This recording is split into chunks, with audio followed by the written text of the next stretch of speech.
Katika mafunzo haya ambacho nimekiona ni pamoja na kupelekea jamii kuhusu mafunzo ya ukatili wa mtoto, lakini pia mtoto kumlinda. Na sisi kama wanakamati ambao tumepata mafunzo haya, tunachokihitaji ni kuwa na ushirikiano, mshikamano, kwenda kwenye jamii inayotuzunguka zaidi, kutoa elimu kwa ajili ya watoto wetu. Niwahakikishie wanakamati kwanza na nyinyi shirika ambao umekuja hapa kwa ajili ya kutoa elimu, hii elimu ambayo umeitoa haitakufa bure. Na niombe kwa wanakamati, bahati nzuri nilikuwa ninaona walivyogawa zile fomu za shughuli ambazo mnaenda kuzifanya. Sasa msiende kusema kwamba tunasubiri diwani awazungukie vijiji kwa ajili ya kututambulisha ili tuweze kufanya kazi. Ninaamini kazi unayoenda kuifanya sio vita, ni kazi ya kuleta amani ndani ya kata.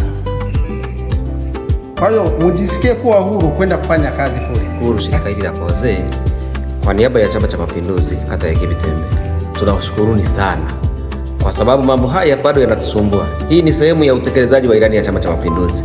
Chama cha Mapinduzi tunasema kwamba tunahitaji watu wawe na amani, watu wawe na ushirikiano, watu waishi katika maisha ya hali ya kupendana na kuthaminiana. Pili, washukuru pia wanakamati wote, wajumbe wote ambao wameweza kunichagua mimi binafsi kuwa kiongozi wenu na kuwa mwenyekiti wa kamati ya ulinzi wa mtoto ngazi ya kata Karambi.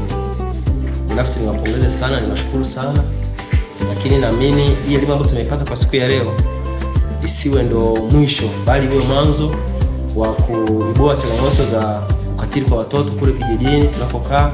Mwisho wa siku tuweze kuzifanyia kazi na tuwe na familia bora, lakini familia inayothamini watoto na kwa mahitaji yao ya msingi. Ndio, sisi tunahusika na ulinzi wa mtoto. Hapo tunahusika kwa kutoa elimu, kwenda mashuleni kutoa elimu juu ya ukatili wa kijinsia, namna gani watoto watajilinda na ukatili wa kijinsia.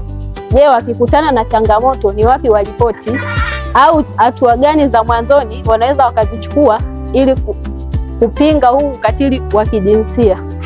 Hivyo watoto wote ambao wako mashuleni tunajitahidi kuwatembelea na kutoa elimu juu ya kupinga ukatili wa kijinsia. Na pia watoto, nipende kuwasihi kwamba tukafanye kazi kwenye jamii zetu. Tuna changamoto mbalimbali ambazo watoto wanakumbana nazo, basi twende tukaziibue na tukawashawishi waweke wazi vitendo ambavyo labda vya ukatili watoto wanavyofanyiwa, ili kupatiwa utatuzi ama ufumbuzi wa changamoto hizo.